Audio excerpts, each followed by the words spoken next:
Hello, welcome to this channel Rise Up.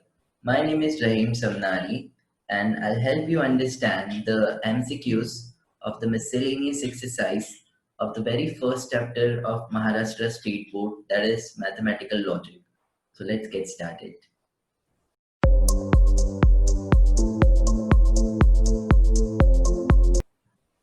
Okay, so our very first question is, if P and Q is false and P or Q is true, the dash is not true.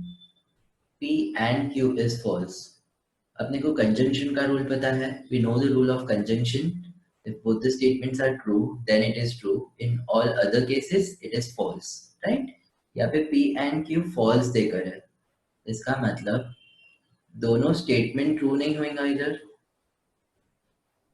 Okay, P Q T F T या F F हो सकता है, but दोनों statement T T नहीं होंगे. Second वाला consider करो, P और Q is true. We know the rule of disjunction. Disjunction में क्या होता, जब दोनों स्टेटमेंट फॉल्स रहते तभी वो फॉल्स होता, बाकी सब केस में ये ट्रू रहता. ठीक है, सो यहाँ पे पी और क्यू ट्रू है, इसका मतलब P Q T T T F या एफ टी हो सकते हैं, बट एफ एफ नहीं हो सकते. ठीक है, सो दोनों में से अपन क्या कंक्लूड कर सकते हैं कि दोनों स्टेटमेंट ट्रू भी नहीं है और दोनों स्टेटमेंट फॉल्स भी नहीं है. Now consider this B option, P double implication Q. We know the rule of double implication. Double implication में क्या होता है, जब दोनों स्टेटमेंट ट्रू या दोनों स्टेटमेंट फॉल्स रहते तभी वो ट्रू होता, राइट? तो अपने को पता है यहाँ पर दोनों स्टेटमेंट ट्रू भी नहीं है और दोनों स्टेटमेंट फॉल्स भी नहीं है. So P double implication Q definitely false होगा. फॉल्स मतलब इट इज नॉट ट्रू. तो correct answer is option number B. Okay, so दोनों स्टेटमेंट ट्रू टी टी भी नहीं है और दोनों स्टेटमेंट फॉल्स भी नहीं है. टी एफ या एफ टी हो सकते हैं. वो आप ए सी और डी में अप्लाई करो, so you will get true. Okay, so our second question is, P and Q implies r is logically equivalent to option A, option B, option C और ऑप्शन डी. देखो, अभी दो स्टेटमेंट लॉजिकली इक्विवेलेंट कब रहते हैं, जब दोनों का ट्रूथ टेबल आइडेंटिकल रहता. ठीक है, ट्रूथ टेबल की जो फाइनल वैल्यूज रहते हैं वो सेम रहते हैं. तो एक ऑप्शन अपने पास में ये है कि अपन ये सबका ट्रूथ टेबल बनाना और चेक करना कि जो क्वेश्चन में देकर है स्टेटमेंट और ऑप्शन में है कौन सा मैच हो रहा.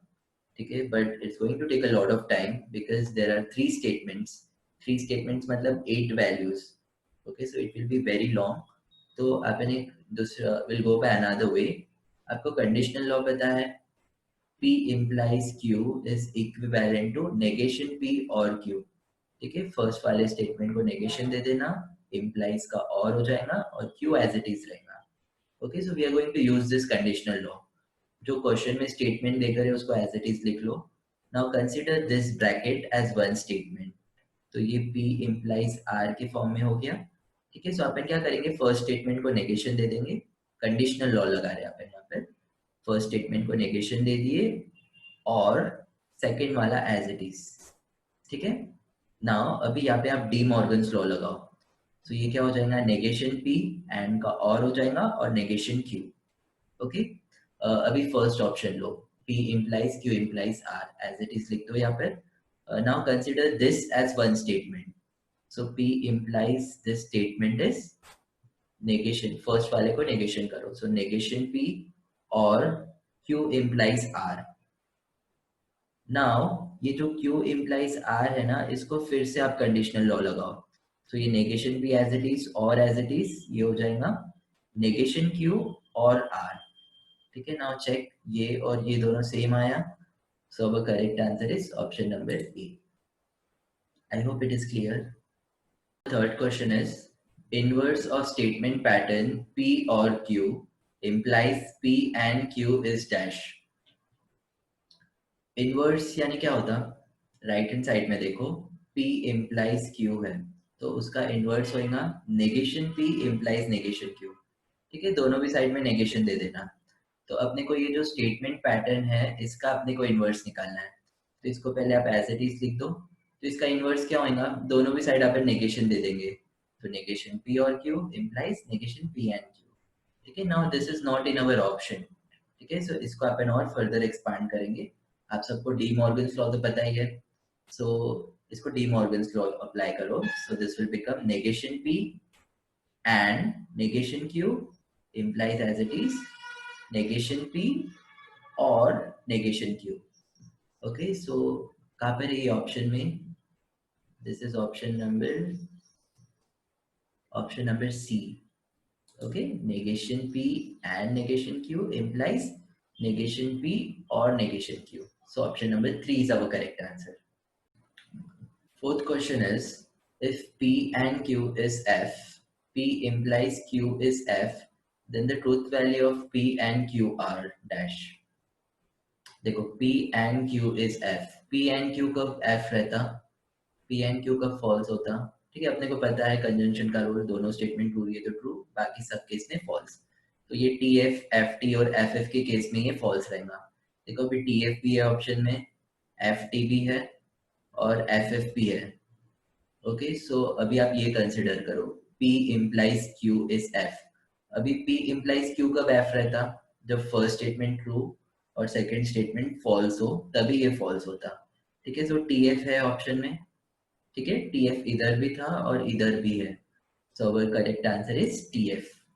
ठीक है, जब फर्स्ट स्टेटमेंट ट्रू और सेकंड स्टेटमेंट फॉल्स हो तभी ये फॉल्स होगा. यहाँ पे भी टी एफ पुट करके देखो, टी एंड एफ. ठीक है, T and F is F, so TF fulfills both the conditions. So the value of P is T and value of Q is F.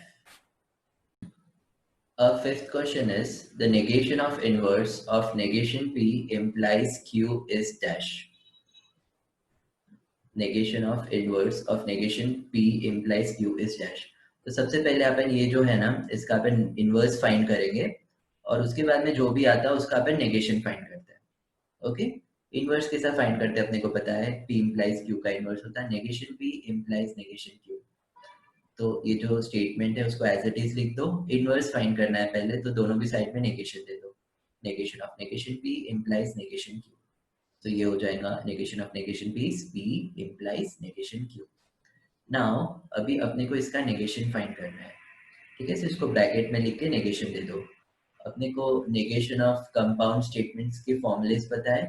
तो negation of p implies q क्या होता, is equivalent to p and negation q. First वाला statement as it is लिखने का, implies का and हो जाएगा और सेकेंड वाले स्टेटमेंट को नेगेशन दे देना. ओके, सो यहाँ पर क्या होगा, फर्स्ट वाला एज इट इज, implies का एंड हो जाएगा और इसको अपने को नेगेशन देना है. So negation of negation p is q. तो correct answer is p and q, which is C. Okay, textbook में शायद यहाँ पे Q and P है, but that is incorrect. So you can go with this answer. All right. So sixth question is, the negation of P and Q implies R is dash.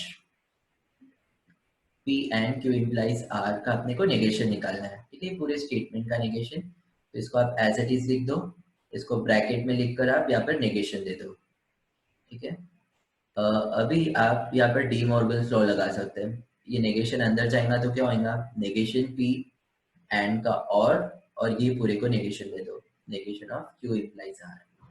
ठीक है, अभी यहाँ पे आप ऑब्जर्व करो, negation q implies r है, तो ये नेगेशन ऑफ कंपाउंड स्टेटमेंट वाला फॉर्मूला यूज कर सकते हैं आप.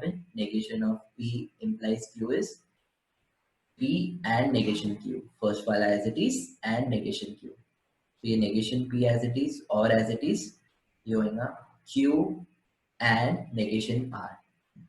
अभी ये कौन सा ऑप्शन है, D वाला ऑप्शन है. Okay, so correct answer is D1. Alright, so let us do our final MCQ now. If A equals to, set में देकर है 1 2 3 4 5, then which of the following is not true?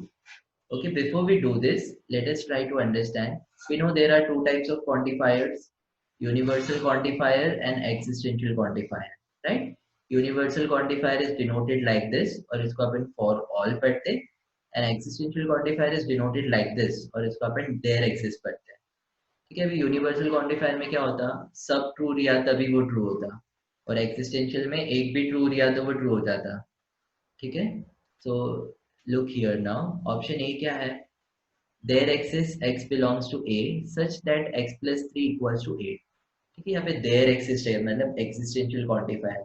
तो एक भी element अगर condition fulfil करेगा तो वो ट्रू हो जाएगी. तो यहाँ पे x की जगह पे आप 5 पुट करो, 5 + 3 = 8। ठीक है, सो एक एलिमेंट कंडीशन फुलफिल किया तो ये ट्रू हो जाएगा। अपने को नॉट ट्रू कौन सा है वो फाइंड करना है। Okay, now let us look at option number B.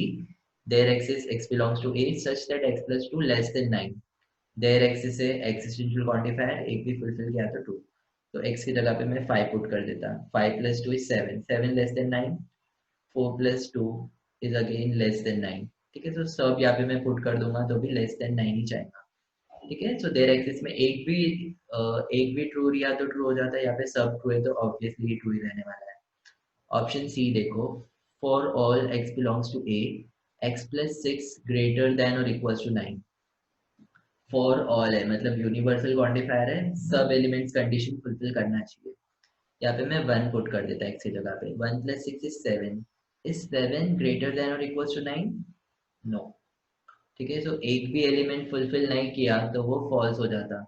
ठीक है, सब फुलफिल करना चाहिए, फर्स्ट वाला नहीं किया तो ये फॉल्स हो जाएगा।